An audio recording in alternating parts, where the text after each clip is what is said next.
देखिए रिकॉर्डिंग शुरू हुई।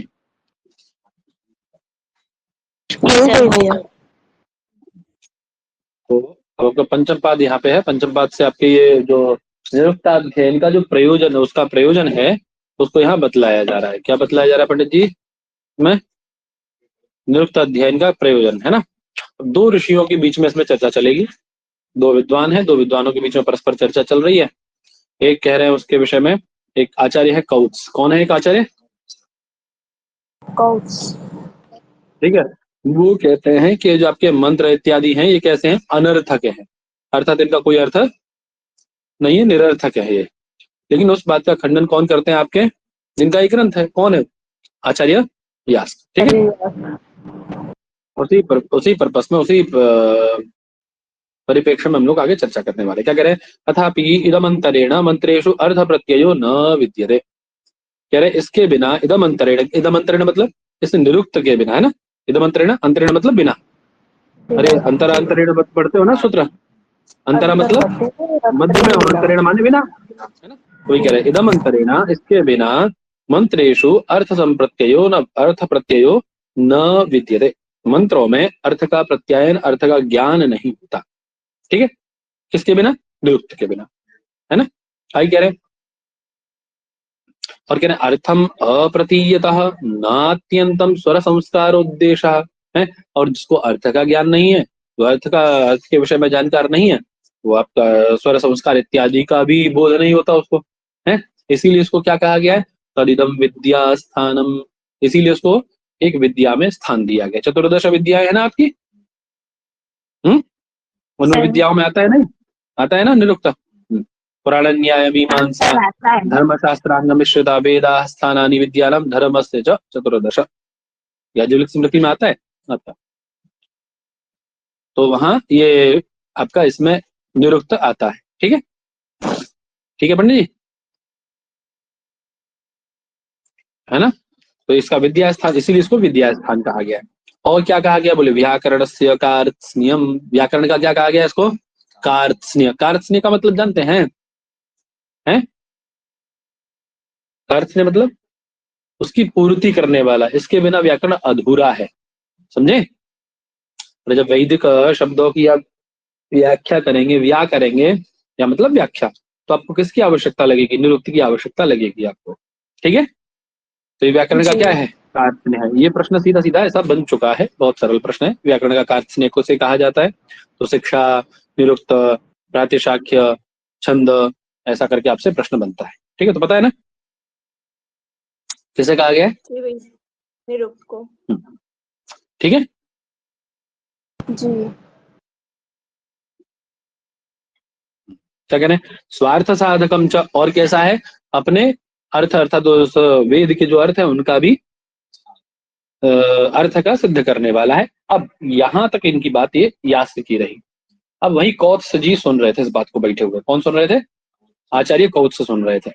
बोले सुनिए पंडित जी, एक मिनट बात सुनिए हमारी। क्या कह रहे हैं आप? कि विद्या स्थान है, बहुत एकदम पक पक पक पक पक किए जा रहे हैं कि इसके बिना इदम मंत्रेण मंत्रेषु अर्थ प्रत्ययो न विद्यते, अर्थ अप्रतीयतो न अत्यंतम, सब ये तदिदम विद्या स्थानम, व्याकरण से कार्त्स्नियम, स्वार्थ साधकम। पता नहीं कितनी बातें आपने कर दी, बहुत देर से पटर पटर बोल रहे हैं। बात सुनिए हमारी पहले। आप यदि कह रहे हैं, यदि आप कहते हैं कि यदि मंत्रार्थ प्रत्याय, यदि ये आपका जो निरुक्त है मंत्र के अर्थों का प्रत्यायन करता है, उनका ज्ञान कराता है, मंत्रों के अर्थ अवबोधन के लिए यह आवश्यक है, उसको कराने वाला है, तो अनर्थकम भवति। आप है तो आपका ये जो निरुक्त है ये क्या है? अनर्थक है, व्यर्थ है, कोई लाभ नहीं है। हटाइए साइड में इसको, एक लाइन में खत्म कर दिया। कौन कहता है इस बात को? कहते हैं। क्यों? क्यों अनर्थक है? रीजन होगा ना, कोई रीजन तो देना पड़ेगा। क्या कह रहे हैं? अनर्थक ही मंत्र तदेतदुपेक्षितव्यम तदेतेन उपेक्षितव्यम। क्योंकि मंत्र कैसे हैं? बोले मंत्र स्वयं अनर्थक है, मंत्र का कोई अर्थ ही नहीं है। मंत्र कैसे हैं? मंत्र अनर्थक है। अब उनका अर्थ करने वाला, अनर्थक का अर्थ करने वाला सार्थक कैसे हो सकता है? वो तो अनर्थक ही होगा ना भाई। अरे अनावश्यक वस्तु का कोई विवेचन करने वाली चीज आवश्यक कैसे हो सकती है? अनावश्यक ही होगी ना, बताइए। तो इसीलिए अनर्थक ही मंत्र है, अतः तदेतेन उपेक्षितव्यम। अतः इस निरुक्त की हम आपकी क्या करते हैं? उपेक्षा करते हैं, इसकी कोई आवश्यकता हमें है ही नहीं। हटाइए साइड में। बात समझ में आ गई? अब उसका रीजन बताएंगे क्यों अनर्थक है मंत्र। तो देखो यहाँ आ गया ना, विद्या स्थान कुल 14 है, पुराण न्याय मीमांसा धर्मशास्त्र अंग मिश्रिता, ये आप याद कर लीजिएगा इसको, है ना। ये पीडीएफ आप लोगों के पास है, चाहे तो आप स्क्रीनशॉट यहाँ से ले सकते हैं, अन्यथा पीडीएफ से आप लिख सकते हो, ठीक है। याद रहने चाहिए सबको, ये सारी चीजें याद होनी चाहिए, क्योंकि ये पूछी जाती हैं, आप मना नहीं कर सकते, नहीं पूछा जाएगा तो, क्योंकि आपके धर्मशास्त्र का विषय भी है, स्मृति का तो विषय है ही है, याजन स्मृति का है, ये धर्मशास्त्र का विषय है, स्मृति का विषय है ना। प्लस यहाँ से आ गया, मतलब आप ये समझ लीजिए कि कहीं से भी पूछा जा सकता है, आप ये नहीं कह सकते आउट ऑफ सिलेबस है, तो याद रखिएगा। अब वो बता रहे हैं कि क्यों ऐसा है, क्या कारण है।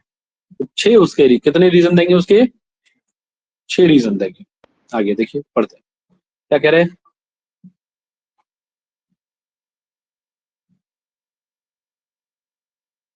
नारायण नारायण, आवाज आ रही है ना मेरी? आ रही है जी। कह रहे हैं ये जो आपके मंत्र हैं, मंत्र कैसे क्यों अनर्थक है, तो कह रहे नियतवाचो युक्तयः नियतानुपूर्व्याः भवन्ति। इनकी क्या होती है पंडित जी, इनकी जो शब्दों की वाच है, वाच मतलब इनके शब्दों का जो सेटअप किया है आपने, जो उनकी योजना की है, शब्द योजना जो भी है वो कैसी है, निश्चित है, नित्य है। आप ऐसा नहीं कर सकते कि इस शब्द के स्थान, क्या वेद में ऐसा होता है मंत्र में, जैसे आप किसी शब्द के स्थान पे कुछ भी आदेश कर लेते हैं व्याकरण में, लौकिक भाषा में, लौकिक संस्कृत में, क्या ऐसा आप इसमें करते हैं क्या, आमनाय में, वेद में करते हैं क्या, श्रुति में ऐसा होता है क्या? नहीं। बताओ। नहीं। एक नियतवाचो युक्त, क्योंकि इनका जो इनकी युक्ति है, इनकी जो युक्ति की गई है शब्दों की वो निश्चित है, और नियतानुपूर्व्या भवन्ति, इनका जो शब्द क्रम है वो भी कैसा होता है, नियत होता है, निश्चित होता है, कि इसके बाद ये आएगा, ये निश्चित है, ठीक है। और अरे अथापि ब्राह्मणे न रूप संपन्ना विधीयन्ते, और ब्राह्मणों के द्वारा ही इनके प्रयोजन, किस मंत्र का ये प्रयोजन है, इस मंत्र का ये प्रयोजन, ये निश्चित किया जाता है इस कारण से, ठीक है। आगे जैसे उरु प्रथस्वयति प्रथयति, किसी ने कहा कि उसको चारों ओर फैलाओ, तो फैलाता है ऐसा करके, इस मंत्र को सुनकर के वो फैलाने लगता है।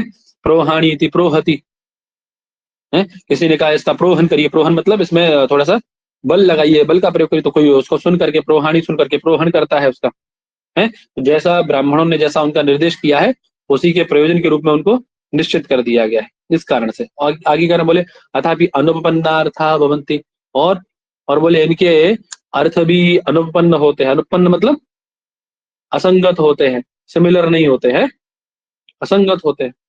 बोले कैसे, ओखदे त्रायस्वयनम, एक मंत्र कह रहा है कि हे औषधि इसकी रक्षा करो, संबोधन है ओखदे, हे ओखदे त्रायस्वयनम, इसकी रक्षा करो, है। समझ में आ रही बात। और ये कह रहा है स्वधिते मां एनम हिंसित याह हिंसन, और एक हिंसा करते हुए कहता है कि इसको मत मारो। स्वधिते मतलब कोई मारने का शस्त्र इत्यादि, उससे मारते हुए कह रहा है कि मत मारो।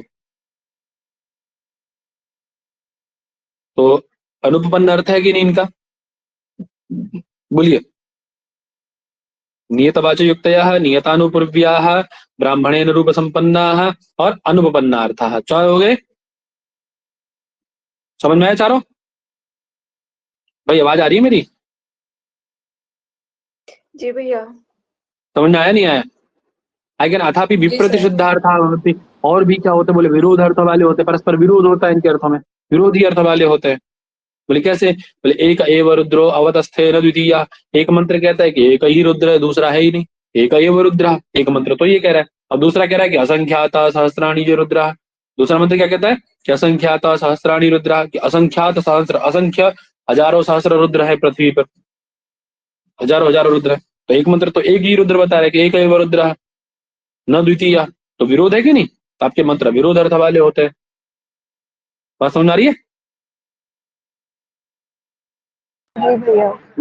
आई कह रहा है, एक मंत्र कहता है कि अशत्रु इंद्र जज्जीशे, कि हे इंद्र तुम कैसे हो, तुम्हारा कोई शत्रु नहीं, अशत्रु इंद्र, इंद्र कैसा है, इसका कोई शत्रु नहीं, अशत्रु इंद्र है। और दूसरा मंत्र कहता है कि शतम सेना अजयत साकम इंद्र, कि इंद्र ने क्या किया, अपने शत्रुओं की 100 सेनाएं जीत ली। तो जब उसका कोई शत्रु ही नहीं है तो सेनाएं किसकी जीती उसने, तो विरोध है कि नहीं दोनों मंत्रों में, बताओ। जी विप्रतिषिद्ध अर्थ वाले हैं। जी जी जी। लेकिन अथापि जानंदम संप्रेषति, और मंत्र कैसे है ये, बोले ये जानने वाले को ही प्रेरित करते हैं, है ना, जो इसको जानता है, जो इन मंत्रों को जानता है, उसी को ये विधि बतलाते हैं। जैसे अग्नये समिध्यमानाय अनुब्रूहीति, है अग्नि के लिए क्या करिए, समिध्यमानाय अनुब्रूही, अनुब्रूही अर्थात बोलिए, समिध्यमान ऋचाएं बोलिए, तो उसी को कहा जाएगा जिसको, जो जानता हो। हम आपको थोड़ी ना कहा जाएगा, हम जानते हैं क्या समिध्यमान ऋचाएं कौन सी है, तो जो जानता है उसके लिए कहा जाएगा। तो ये जानने वाले को ही प्रेरित करते हैं, बिना जानने वाले को प्रेरित ही नहीं करते। और कह रहे हैं, बोले अथापि आहु अदिति सर्वम, और इसमें अदिति को ही सब कुछ बताया गया है। और इनमें कहा गया है कि अदिति ही सब कुछ है। जैसे अदिति ही द्यौः, अदिति ही अंतरिक्षम, अदिति ही अंतरिक्ष, अदिति ही द्यौः है। समझ नहीं बात। और कह रहे हैं तदुपरिष्टात् व्याख्या, इसकी व्याख्या आगे की जाएगी। अथापि और बता रहे हैं, बोले अविस्पष्टार्थ, बोले इनका अर्थ ही स्पष्ट नहीं होता कभी कभी तो इन मंत्रों का है। अम्यक यादृश्मिन जारयाई काणुका, इनका क्या अर्थ होगा, इनका तो कोई अर्थ ही नहीं समझ में आता है। तो कभी कभी अविस्पष्ट अर्थ वाले, तो 4 पहले हो गए थे, अभी क्या आया, प्रतिषिद्ध अर्थ 5वां, ठीक है ना। 6ठा क्या आया, अथापि जानंतम संप्रेषति, 7वां क्या आया, अदिति सर्वम, और 8वां क्या आ गया आपका, अविस्पष्टार्थावृत्ति। ठीक है, तो 8 के 8 रीजन समझ में आए इनके आपको, 8 के 8 प्रश्न समझ में आए। अब एक एक प्रश्न का एक एक करके खंडन करेंगे, कौन, यास्क महाराज। ठीक है,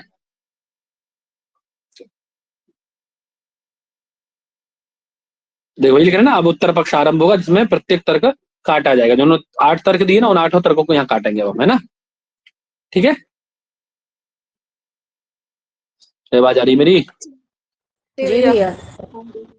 अच्छा, सबसे पहले आपने क्या कहा था, सबसे पहला प्रश्न क्या था आपका पंडित जी, ये मंत्र कैसे होते हैं, अनर्थक होते हैं, है ना। क्यों क्यों अनर्थक होते, क्या कहा था आपने पंडित जी। उसके बाद नियतवाच युक्त नियतानुपूर्वी, ऐसा ही तो कहा था ना आपने। तो सबसे पहले प्रश्न का उत्तर दे रहे हैं आपके कि मंत्र कैसे, अर्थवंतः शब्द सामान्य, मंत्र कैसे हैं, अर्थवान है। क्यों, शब्द सामान्य, क्योंकि उनमें शब्दों की क्या होती है, समानता होती है। ठीक है, एतद् वै यज्ञस्य समृद्धम, यद रूपम समृद्धम, यद कर्म क्रियमाणम ऋग यजुर्वा अभिवदति इति च ब्राह्मणम, और इन्हीं मंत्रों के द्वारा, ठीक है, यज्ञ की पूर्णता है। यज्ञ समृद्धि किससे है, एतद् वै यज्ञस्य समृद्धम, यज्ञ की समृद्धि ही इनसे है। ठीक है, बात समझ आ रही है। यज्ञ की समृद्धि ही तब होती है जब उसका स्वरूप बताया जाए, उसके विषय में वर्णन किया जाए।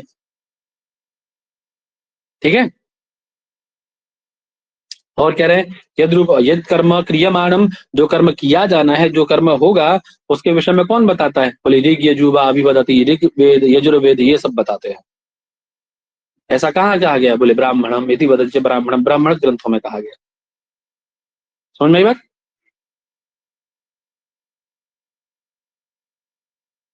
बात समझ में आ रही है। जी सर। लिखा है क्रीडंतो पुत्रैः नप्तृभिः यथो एतत्, अब ये विवाह का प्रयोजन बताते हुए कहा जा रहा है। देखिए आपने कहा था ना कि निरर्थक है मंत्र, मंत्रों का कोई अर्थ नहीं, अनर्थक मंत्र है। तो देखिए ये मंत्र है क्रीडंतो पुत्रैः नप्तृभिः, ये क्या बता रहा है कि आपको मैं कैसे देखूं, कोई कामना कर रहा है, मैं आपको किसके साथ, बोले अपने पुत्र और नप्त्र मतलब नाती, बेटे और पोते पोतियों के साथ खेलता हुआ देखूं मैं आपको, ऐसी वो कामना कर रहा है। तो अर्थात उसका प्रयोजन क्या है, बिना विवाह के सिद्ध होगा, तो उसका प्रयोजन क्या है, विवाह प्रयोजन है ना। अर्थात तुम विवाह कर लो, मैं ऐसा देखना चाहता हूँ, तो सार्थक अनर्थक है क्या, सार्थक हुए नहीं हुए। यज्ञों में तो उनकी समृद्धि है, लेकिन यहाँ प्रयोजन बताया उन्होंने एक स्पष्ट एक। बोलो। और आप कहते क्या, नियतवाच युक्त, आपने कहा था कि नियतवाच युक्त है, ये मंत्र आपके निश्चित वो सीक्वेंस में सेट होते हैं, शब्दों की इसमें क्रम जो है वो निश्चित होता है, नियतानुपूर्वित्व होता है इनमें। बोले लोक में भी ऐसा होता है पंडित जी, नियतवाच युक्ति और नियतानुपूर्विकत्व लोक में भी देखा जाता है। जैसे इंद्र अग्नि पिता पुत्र इत्यादि में आपने नहीं देखा है, बताओ, अग्नि इंद्र करते हैं आप, नहीं करते, पुत्र पिता करते हैं, नहीं करते, पिता पुत्र बोलते हैं, इंद्र अग्नि बोलते हैं। आपके यहाँ भी तो नियत है ना, बोलो। अरे द्वंद्व इत्यादि समास में क्या होता है, आपके यहाँ निश्चित नहीं होती चीजें, बोलो। जी किसका पूर्व प्रयोग करना है, किसका पर प्रयोग करना है, ये द्वंद्व समास में निश्चित नहीं है आपका, द्वंद्व समास में निश्चित नहीं किया जाता है। किया अल्पाच जाता तरम शिव के शब्दों में अल्पच वाले का पूर्व प्रयोग करना है, बोलो। रहता है। तो फिर तो आपके यहाँ भी तो ये चीज है ना, नियत वाच और नियत अनुपूर्विकत्व है कि नहीं आपके यहाँ भी? तो यही तो बात बता रहे हैं वो भी। आपके यहाँ भी तो निश्चित है कि आप इसकी जगह केशव की जगह शिव को नहीं कर सकते। ये नियतानुपूर्विकत्व है कि नहीं है? हमारे यहाँ भी यथा है तो क्या दोष है? कोई दोष नहीं। कह रहे ब्राह्मणे न रूप संपन्ना विधीयन्ते इति उदिता अनुवाद। समझ में आई बात? नहीं आई समझ में? बोलो।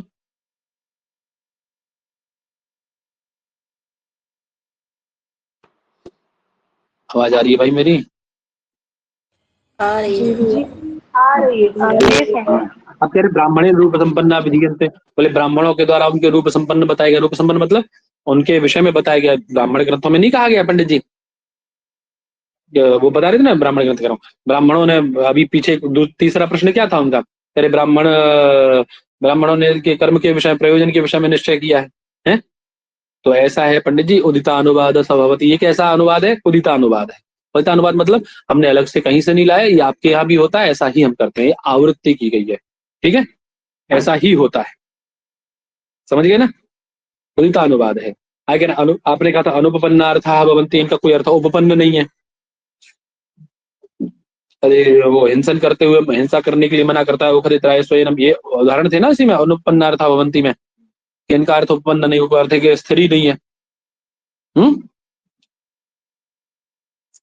अर्थ असंगत होते हैं इनके। आवाज आ रही है मेरी भाई? बोलो यार, हाँ या ना तो बोला करो, कम से कम समझ में आ रहा है। नहीं आ रहा है? नहीं आ रहा तो मना करो। हाँ, फिर आपने बोला कि असंगत अर्थ वाले अर्थात अनुपन्न अर्थ वाले होते हैं। अनुपन्न अर्थ वाले होते हैं। तो एक बात समझ लीजिए, बोले आमनाय वचन अहिंसा प्रतीयते, आमनाय वचनात् अहिंसा प्रतीयते, बोले इसमें ये अनुपन्न अर्थ नहीं है। अपितु देखो वो जब कह रहा है कि उससे कि ओ खदेत्राय स्वयं की औषधि से बचाओ, और दूसरा एक मंत्र था आपका क्या कि वो उससे हिंसा करते हुए हिंसन माँ हिंसी देनम, ऐसा कह रहा है ना। तो इससे क्या पता पड़ रहा है कि श्रुति वचन जो है वो अहिंसा की बात कहता है। तो ये तो कोई दोष ही नहीं है। ये कहाँ दोष है जी? अरे कोई दोष है बताओ? ये तो अच्छी बात है।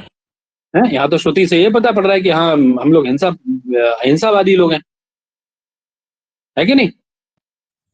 जी। तो अर्थ संगत कैसे है? यानी आगे यथा एतत् विप्रतिषिद्धार्था भवन्ति, आपने कहा था कि विरोध अर्थ वाले होते हैं? वही रुद्र और उसका इंद्र का उदाहरण जो दिया था आपने। तो लौकिकेषु अपि भवति एतत्, लोक में भी ऐसा देखा जाता है। हाँ देखा जाता है, लोक में भी ऐसा देखा जाता है ना? कहा जाता है, बोले असपत्नो अयम ब्राह्मण अनमित्रो अयम राजा। असपत्न बोलते हैं शत्रु को, है ना? सपत्न बोलते हैं मित्र को, असपत्न किसको बोलते हैं? शत्रु को, ठीक है? ये राजा कैसा है? असपत्नो अयम, अर्थात शत्रुहीन है, इसका कोई शत्रु नहीं है। ये ब्राह्मण कैसा है? असपत्न है, इसका कोई शत्रु नहीं है। अनमित्र मतलब मित्र माने मित्र, अनमित्र न मित्र अनमित्र है। तो वो कौन हो गया आपका? शत्रु। ये राजा कैसा है? शत्रुहीन है, इसका कोई शत्रु नहीं है। तो राजा का शत्रु ऐसा होता है कि राजा का शत्रु ना हो? है? होता है ऐसा नहीं सर। होता है ऐसा? कैसा ऐसे होगा जी? हाँ, भगवान भी राजा बने, भगवान राम भी राजा बने तो उनके भी शत्रु थे जी।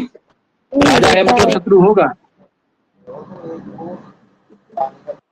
ने। आगे तो यहाँ आपके यहाँ लोक में भी ऐसा होता है ना। जब लोक में ऐसा कर ले रहे हैं तो वेद में कैसे आप, मंत्रों में कैसे आप उंगली उठा सकते? नहीं उठा सकते हैं।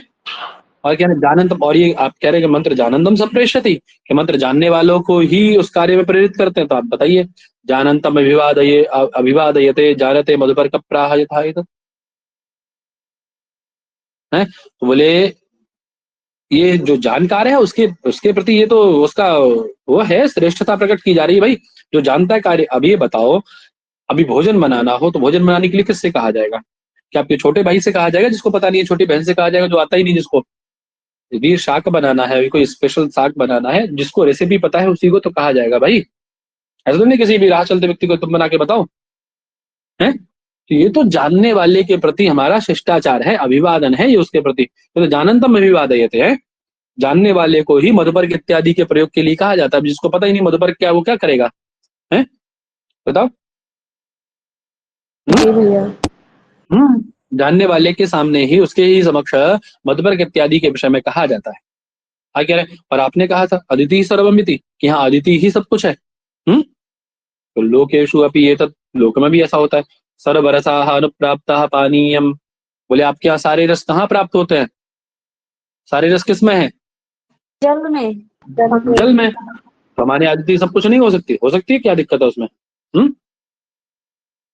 आगे बोले अविस्पष्टार्थ भवन्ति, और क्या कह रहे थे आप, इनका अर्थ स्पष्ट नहीं होता। तो पंडित जी सुनिए, आप हैं अंधे, ठीक है? कैसे हैं आप?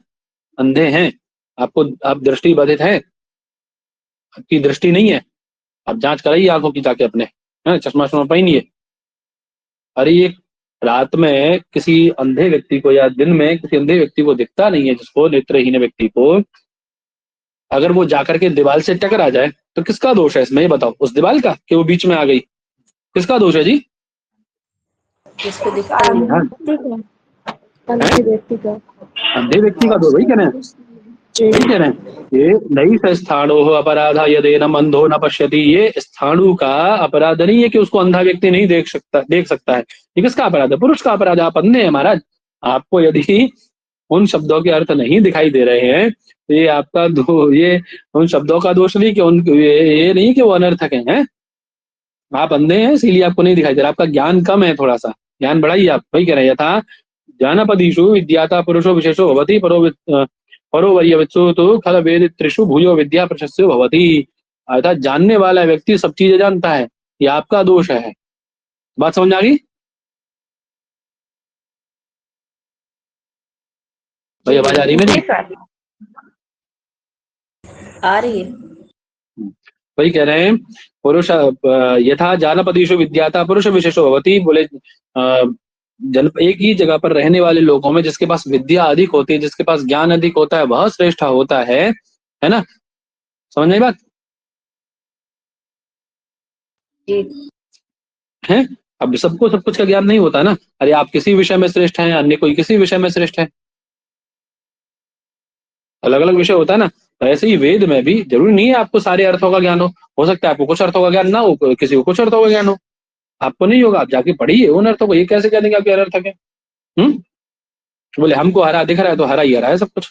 वो कहते हैं ना, सावन के अंधे को हरा ही हरा दिखाई देता है चारों तरफ। श्रावण में जो अंधा हुआ हो उसको सब कुछ हरा ही हरा दिखाई देगा। तो ये आपका दोष नहीं है पंडित जी, और भी कलर है दुनिया में ना, ठीक है? और कह रहे पारोवर्यवित्सु तो खलु वेदत्रिषु भूयो विद्या प्रशस्ति। और जो परंपरा से अध्ययन करते हैं, पारोवर्यवित्सु अर्थात परंपरा से अध्ययन करने वाले जो लोग हैं, विद्वान हैं, उनमें ऐसे विदित्रिषु, ऐसे ज्ञानियों में जिसके पास भूय विद्या प्रशस्त्यो भवति, जिसके पास अधिक विद्या होती है ना, जो अधिक ज्ञानवान होता है, वही कौन होता है? प्रशस्य होता है, प्रशंसनीय होता है। ठीक है जी। तो यही था यहाँ से पंचम में से, ठीक है ना?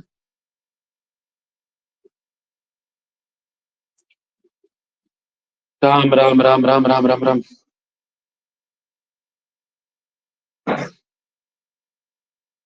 भैया इससे प्रश्न कैसे बनते हैं?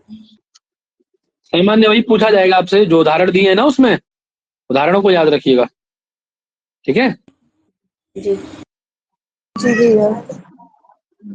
उनका क्रम याद रखिएगा, उदाहरण याद रखिएगा, उदाहरण पूछ लिया जाएगा किसके अंतर्गत दिया गया, ठीक है?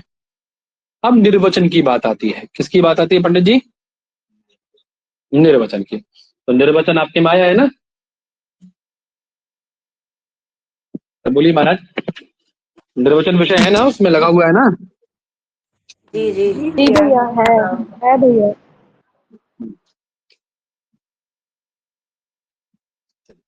तो बता रहे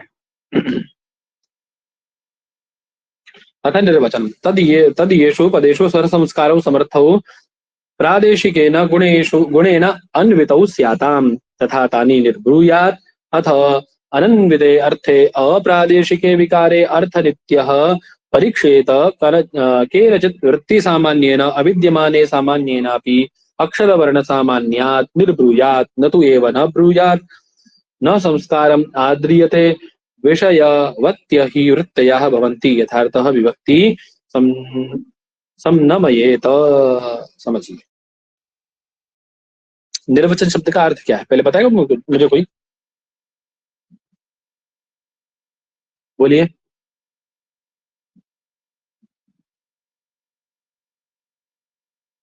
बोलो।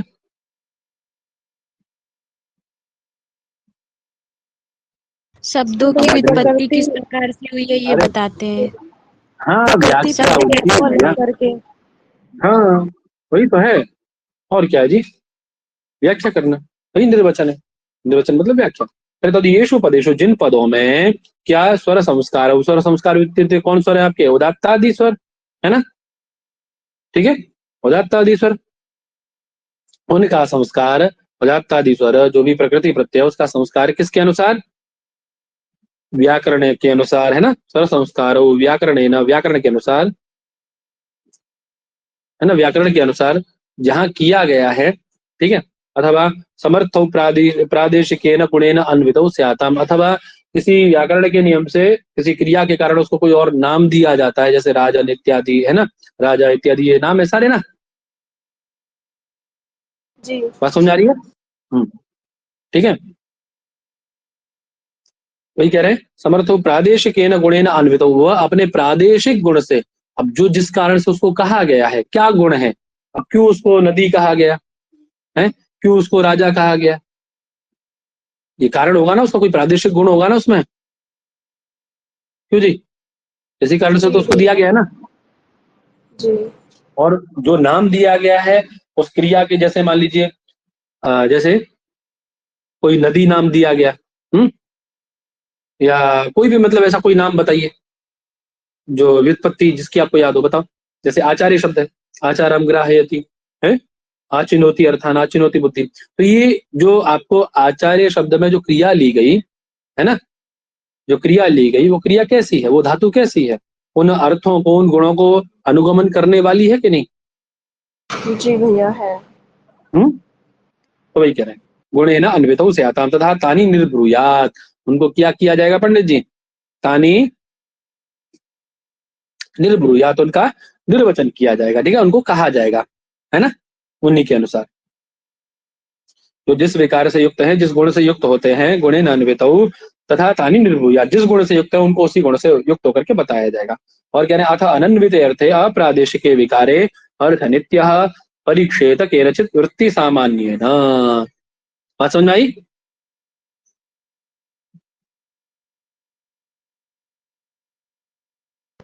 जी कह रहे हैं लेकिन अनन्विते अर्थे, जहां पर अर्थ अनन्वित ना होता हो, अर्थात अर्थ असंगत हो, अर्थ संगति न बनती हो, ठीक है, और क्या कह रहे हैं, अप्रादेशिक विकारे, और क्या होने पर पंडित जी? अप्रादेशिक विकार आने पर उसमें कोई विकृति आ जाए, उसमें क्या आ जाए जी?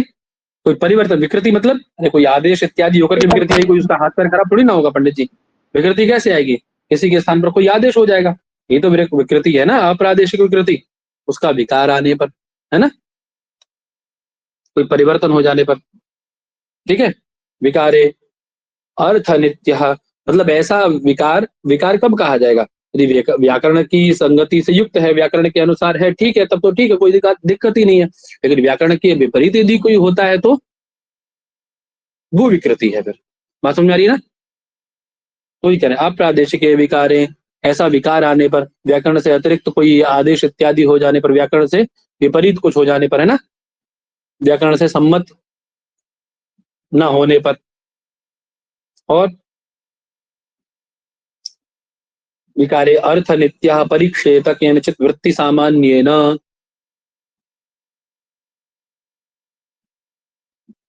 क्या कर ले उसको वृत्ति सामान्य के द्वारा उसको परीक्षेत के नचित, उसका परीक्षण कर लेना चाहिए, अर्थात उसकी जांच करनी चाहिए कि उसको अच्छी तरह परीक्षित कर लेना चाहिए कि यह अर्थ संगत है कि नहीं, जो हम बना रहे हैं, अर्थ की जो प्रधानता है ना, अर्थ की प्रधानता को रखते हुए, अर्थ को उपस्थापित करते हुए, अर्थ को देखते हुए कि क्या यह उस अर्थ से संगत है कि नहीं, उसी के आधार पर आपको क्या करना चाहिए, उसका निर्वचन करना है।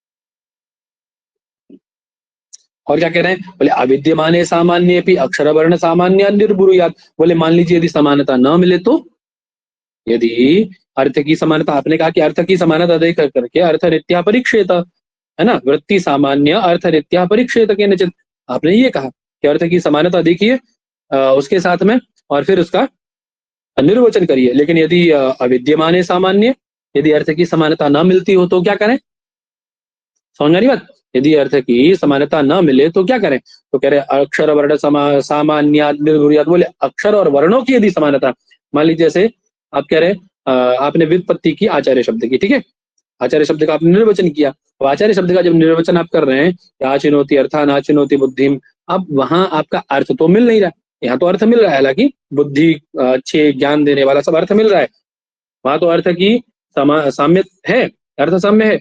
लेकिन मान लीजिए जहाँ पे अर्थ साम्य न रहे वहां क्या करेंगे फिर, तो बोले वहां फिर वर्ण साम्य देख लीजिए, है ना, वहां क्या कर लेना है, बोले अक्षर वर्ण सामान्य निर्भुर्यात, अक्षर वर्ण साम्य से आप बतला दीजिए।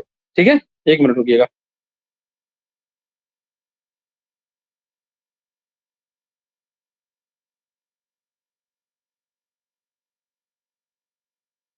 ठीक है ना भैया, समझ में आ रही बात। जी। अब ये कहना अक्षर वर्ण सामान्यात निर्भुर्यात, अक्षर वर्ण की समानता होने पर आप फिर निर्वचन कर, उसको देख करके निर्वचन करिए फिर। बोले अच्छा ठीक है, लेकिन निर्वचन की शैली बता रहे हैं कैसे करना है, समझ रहे हैं ना। ठीक है, यदि कह रहे न तो एवं न निर्ब्रूयात, ऐसा मत करिए कि निर्वचन करो ही ना, है ऐसा नहीं करना है कि निर्वचन करें ही ना। यदि अर्थ की साम्य नहीं मिल रहा है तो आप निर्वचन ही ना करेंगे, ऐसा नहीं है। यदि अर्थ साम्य नहीं है कोई बात नहीं, वर्ण साम्य से निर्वचन करिए, ऐसा नहीं करना कि न तो एवं न निर्ब्रूयात। बात समझ में आ गई।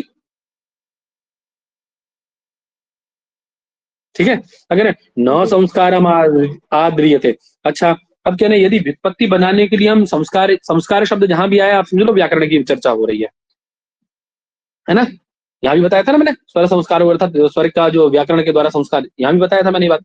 बोले ये न संस्कार आद्रियता, कितनी बड़ी बात कह रहे थे, बोले व्याकरण की सहायता नहीं लेनी आपको, निर्वचन करते समय किसकी सहायता नहीं लेनी है पंडित जी, व्याकरण की। क्यों नहीं लेनी है, क्यों नहीं है, क्यों नहीं लेनी है, क्या कारण है भाई, ये तो बहुत बड़ी बात कह दी आपने कि व्याकरण की सहायता निर्वचन में, और वो भी व्याकरण की सहायता नहीं लेनी, क्यों नहीं लेनी है, कोई रीजन है उसका न लेने का। बोले हाँ है, क्या, बोले विषय वत्यः ही वृत्तयः भवन्ति यथार्थ विभक्ति समन्वयमेता, क्योंकि इनकी जो विभक्तियां है ना व्याकरण में, यदि आप व्याकरण के अनुसार व्युत्पत्ति करते हैं तो उसके क्या पंडित जी, उसके जो रूप होते हैं, जो स्वरूप है उसका, वो कैसा है, थोड़ा संशयात्मक होता है ना। कितनी बड़ी बात कह रहे हैं, उसमें थोड़ी संशय की स्थिति है। जब श्रुति की व्याख्या व्याकरण के अनुसार करेंगे ना, अनेक अर्थक होते हैं ना आपके यहाँ, तो उसमें थोड़ा संशयात्मक स्थिति आ जाएगी जब उसके द्वारा करेंगे।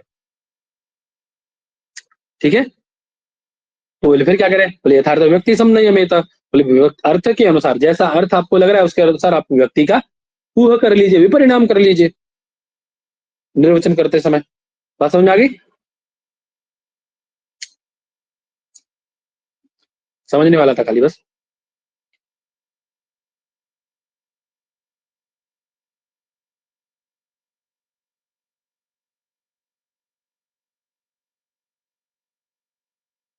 और बता रहे हैं कैसे, देखिए कैसे ऐसा होता है, उस विषय में वो चर्चा किए जा रहे हैं।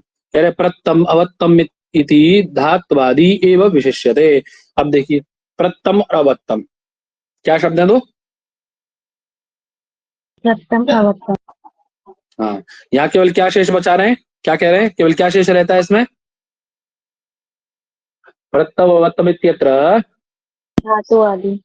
प्रथम अवत्तर में केवल प्रथम और अवत्तम में जो दा धातु है उसका केवल क्या शेष रहता है, बोले धात्वादि एवं शिष्यते, केवल धातु के, वही क्या ना, प्रत्त और अवत्त में धातु, दा धातु का पहला अक्षर केवल द ही बचता है। ठीक है, और कहना आगे अथापि अस्ते है निवृत्ति स्थानेषु आदिलोप भवति, और अस्ति इत्यादि में क्या होता है, आदिलोप होता है ना, हे महाराज, जी सर। है अस्ति इत्यादि में क्या होता है, आदिलोप हो जाता है ना। अरे अकार का लोप होकर के क्या बचता है, स्तः बचता है, अस्ति स्तः संति बचता है, नहीं बचता है, बता रहे वही कह रहे बोले कभी आदि का लोप होता है, कभी अंतिम का लोप हो जाता है, अथापि अंत लोपो भी होती, कोई कभी अंतिम का लोप हो जाता है। गम धातु में क्या है, देखो अंतिम वर्ण था ना गम, उसका लोप हुआ, गत्वा बन गया आपका, है बताओ। बोले कभी कभी अंतिम वर्ण का लोप हो जाता है, और कभी कभी कह रहे अथापि उपधा लोपो भी होती, कभी कभी उपधा का लोप होता है। उपधा जानते हैं ना, अंतिम अल से पूर्व वर्ण को उपधा कहते हैं, हलोन्त्यात पूर्व उपधा है, बोले कभी उपधा का लोप हो जाता है। जैसे बोले जगमतु जगमुहु,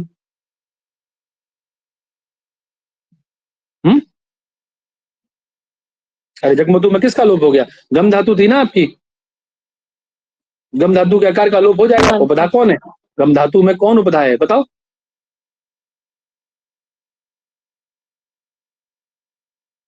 अरे कहाँ का रूप है जगमतु, कहाँ का है जी, फटाक से बोलिए भाई, आवाज आ रहा है मेरा। लिट लकार बहुवचन में, लिट लकार बहुवचन में बनेगा। लिट लकार बहुवचन, बहुवचन में बनेगा।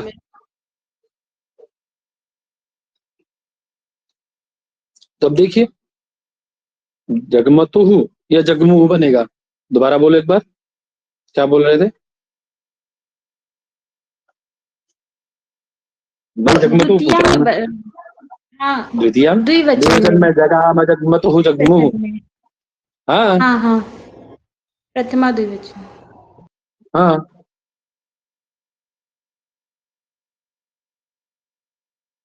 ठीक है। तब देखिए तो यहाँ क्या हुआ, उपधा का लोप हुआ ना, अरे गकारोत्तरवर्ती अवर्ण ही तो उपधा है, उसका लोप हो गया, है ना। कह रहा था भी उपधा विकारो भी होती, बोले उपधा को उपधा विकृत भी हो जाती, कभी कभी क्या हो जाती है, उपधा विकृत भी हो जाती, उसको विकार भी हो जाता कोई उसके स्थान पे, विकृति आ जाती, उसमें क्या आ जाती विकृति, तो बता रहे, बोले जैसे राजा दंडी इत्यादि में राजन और दंडिन शब्द है ना, राजन शब्द है ना आपका, क्या शब्द है राजन, राजन से राजा बना लेते हैं, तो उपधा को विकार हुआ कि नहीं हुआ है। और ऐसे ही दंडिन को क्या बना लेते हैं पंडित जी, दंडी बना लेते हैं, तो विकार हुआ नहीं हुआ, दंडे से दंडी बन जाता है। खैर अथापि वर्ण लोप भी होती, कहीं कहीं वर्ण लोप भी होता है। जले तत्वाजामी, तत्वाजामी में क्या हुआ है, अरे बोलो जी, आवाज आ रही है मेरी, जी सर।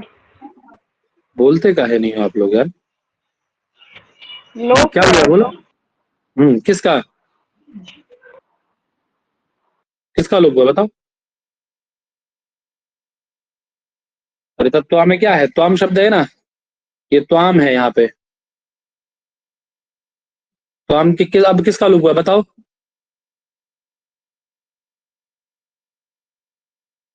है। और ये यामी जो है यहाँ याचामी था, यहाँ क्या था याचामी, तो यहाँ किसका लोप हुआ आप बताओ, बोलो, इतना तो छोटा बच्चा ही बता देगा सामने लीजिए। अरे यहाँ मकार का लोप हुआ है या चकार का लोप हुआ है, अरे त्वाम में किसका लोप हुआ, मकार का, और यहाँ किसका लोप हुआ, चकार का। बोले अथापि वर्ण लोप भी होते, बोले वर्ण लोप भी होता है? अथापि द्विवर्ण लोप, दो दो वर्णों का भी लोप हो जाता है? कभी किसका लोप हो जाता है पंडित जी, दो दो वर्णों का लोप हो जाता है, ठीक है। जैसे क्या बनाया, त्रिच बनाया, त्रिच में क्या है, त्यरीचा शब्द है, क्या शब्द है, त्यरीचा, दिख रहा है ना। अब किस किसका लोप हुआ बताओ, एक तो जो त में र है, त्र बना है ना, अरे त्र है ना आधा, तो त और र त्र बनता है ना, त और र मिला होगा तो त्र बना होगा ना। तो एक ता तो विद्यमान है, लेकिन एक र चला गया ना उसमें से, एक तो र का लोप हुआ और दूसरा य नहीं दिख रहा है, तो दो वर्ण लोप हुआ ना, र और या का जी द्विवर्ण लोप है। अथापि आदि विपर्य जो भवती, बोले आदि विपर्य भी होता, विपर्य का मतलब जानते हैं ना, नाम परिवर्तन, अभी पढ़ के आए हो, वेदांत में पढ़ रहे हो,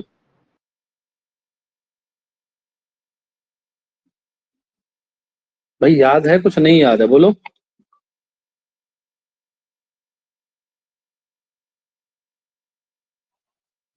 आवाज नहीं आ रही क्या मेरी? आ रही है। या आप लोगों को समझ में नहीं आ रहा है या आवाज नहीं आ रही है? क्या दिक्कत क्या है ये बताओ मुझे पहले तो।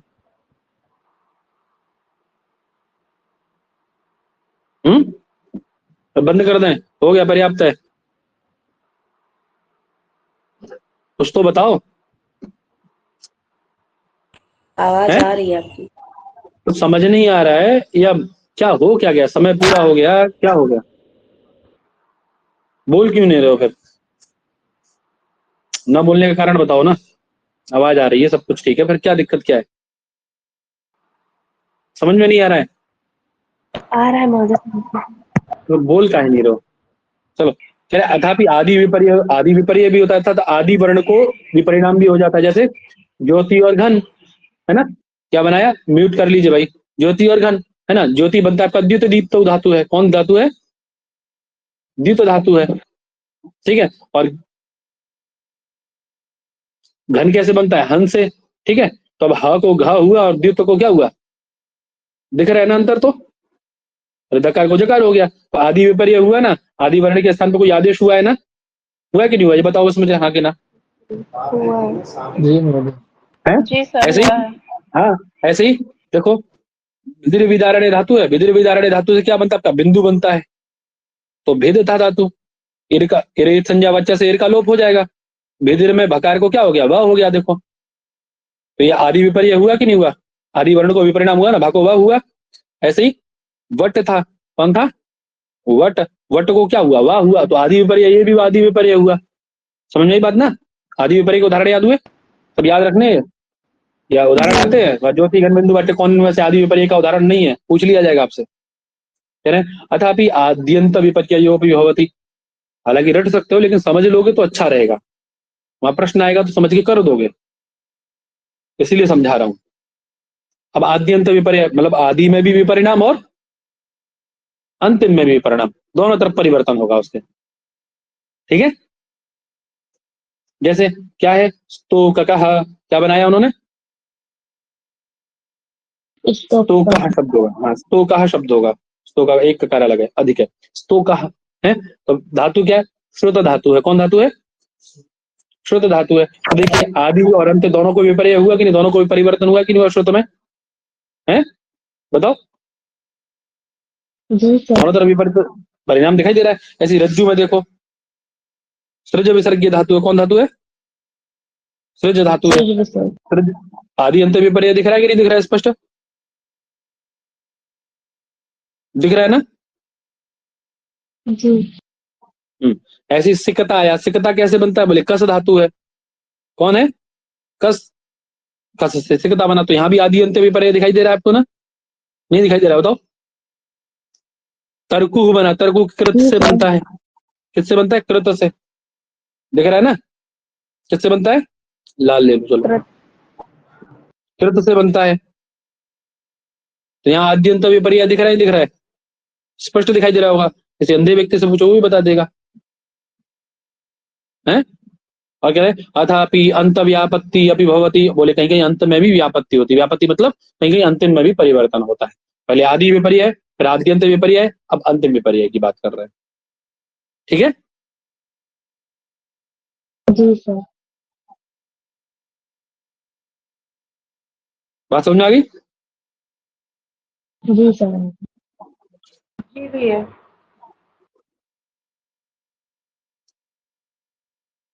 तो समझ में आ रहा है नहीं आ रहा है? आ रहा है महोदय। जी सर, आ रहा है। कम आ रहा है? कम आ रहा है थोड़ा, आ तो रहा है बट कम आ रहा है ना? जी। पहली बार पढ़ रहे हो इसीलिए कम आ रहा है।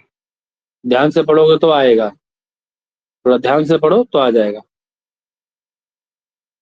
ठीक है। ठीक है पंडित जी। जी महोदय। अब एक बार जी प्रतिस्पर्धा यहाँ से पढ़ने के बाद इस पीडीएफ को देख लेना, एक बार वीडियो देखना, फिर प्रतिस्पर्धा जाके देखना, तो आपको क्लियर हो जाएगी सारी चीजें, एकदम शीशे के जैसे क्लियर होंगी सारी चीजें।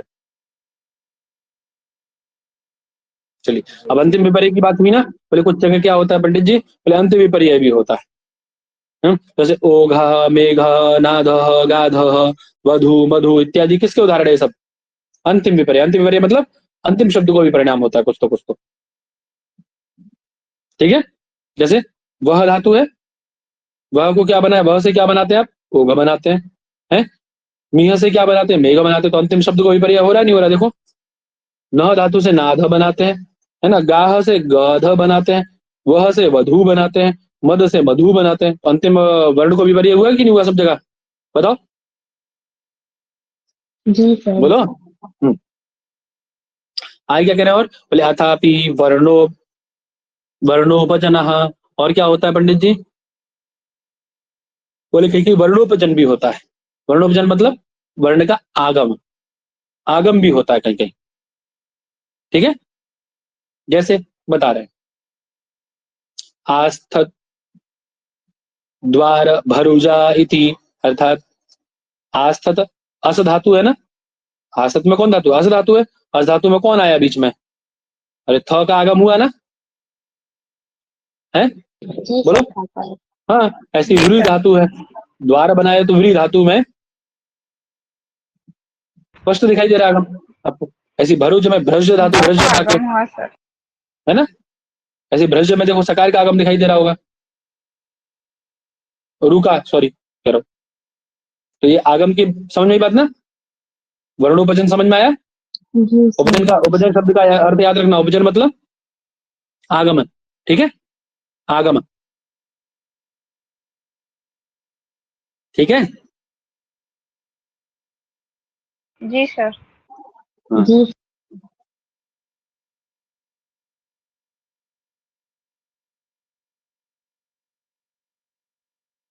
इतने ही लगे हैं, और धातु वाला भी लगाए ना?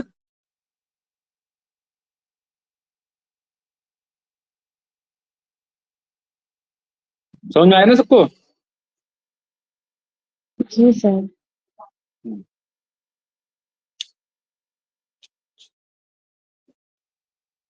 अच्छा, एक चीज लिखवाई थी मैंने, ये जो आपका, चलो अभी दिखा दूंगा मैं। और किसके कितने नाम है ना, वो नाम जरूर याद रखिएगा। बीच में 2 साल उससे प्रश्न आया था, तो लौट सकते हैं प्रश्न ना।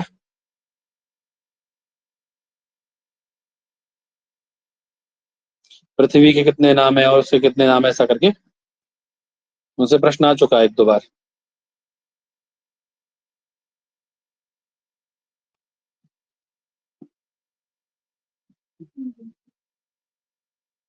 चलिए दिखाई देता हूँ मैं आप लोगों को, एक मिनट हो जाइए। पेन पेपर होगा ना आपके पास में, पेन कॉपी लेके बैठे होंगे, फटाक फटाक से नोट करते जाइएगा तुरंत तुरंत। ठीक जी है, सर। नोट करते जाइएगा तुरंत तुरंत फिर। जी भैया।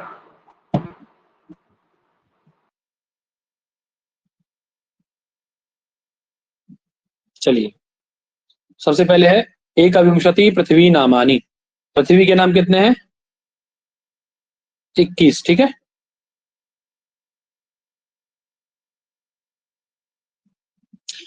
आगे पंचदश हिरण्य नामानी। हिरण्य के कितने नाम हैं? 15। 15। उसके बाद अंतरिक्ष के कितने हैं? षोडशांतरिक्ष नामानी। अंतरिक्ष के कितने हैं? 16। अंबरम वियत व्योमा बरिः धन्व अंतरिक्षम आकाशम। ये सब किसके हैं? अंतरिक्ष के नाम है ना। उसके बाद आए आपके पंचदश रश्मि नामानी। रश्मि के कितने हैं? 15। हाँ, उससे एक रह गया ये। हाँ, षड साधारणानी। साधारणानी, साधारण कितने हैं? 6। ठीक है, साधारण नाम। आगे अष्टौ दिंग नामानी। दिशा है ना, उसके 8। ये पर्यायवाची पहले में पढ़े थे ना, वही है। अष्टौ दिंग नामानी, 8 किसके नाम है? दिशा के। ठीक है, आगे त्रयोविंशति रात्रि नामानी। रात्रि के कितने नाम है? 23। क्षता षडवरी अक्टो रम्या रम्या यम्या नम्या दोषा नक्ता तमा रजा सक्थिनी पयस्वती तमस्वती घृताची श्रीनाम भोगी शोकी। बड़े अच्छे लगते हैं बोलने में ये, मंत्र शैली में याद किए थे इन सबको, बड़े अच्छे लगते थे। आगे षोडश उषा नामानी। उषा है ना, उसी के सारे नाम है ये पर्याय। विवाहवरी उसी के नाम है ना, देखो, विवाहवरी सुनरी भास्वती ओदती चित्रमगाए, सही तो सारे। वाजिनीवती सुनृतावती सुनृतावरी, सब उसी के नाम है। सूनृता। आगे द्वादश अर्ह नामानि, अर्ह कितने नाम है? 12, ठीक है ना। अर्ह अहर नामानि, क्षम्यताम। आगे त्रिंशत मेघ नामानि, मेघ के कितने, यही पूछा गया था, मेघ के कितने नाम है? 30, ठीक है। हाँ, आगे सप्तपंचाशत वांग नामानि, वाणी के कितने? 57। याद रखिएगा। आगे आगे आ चलिए। उदक नामानि कितने? बोले 100, ठीक है। आगे सप्तत्रिंशत नदी नामानि, नदी के कितने नाम है पंडित जी? सप्तत्रिंशत, ठीक है ना। आगे षड्विंशति अश्व नामानि, अश्व के कितने हैं? 26। एक बार ये पूछा जा चुका है, दो बार पूछेंगे ये, एक बार वो आकाश वाला पूछा गया था। आगे 10 आदिष्ट उपयोजनानि, आदिष्ट उपयोजनानि, इसका कोई मतलब नहीं है, छोड़िए, ये दोनों रहने दीजिए, इसको रहने दीजिए, और ये ज्वलिति कर्माणा इसको भी रहने दीजिए। एकादश ज्वलतो नामधेयानि, ये ज्वलतो नामधेयानि ये लिख सकते हैं, बाकी यहां तक ये लिख लीजिए बस, अश्व तक हो गए ना ये, ठीक है। अब बस नाम आपको याद है, एक बार इनका पारायण कर लेना, आपके पास PDF होगा, कुछ नहीं करना है।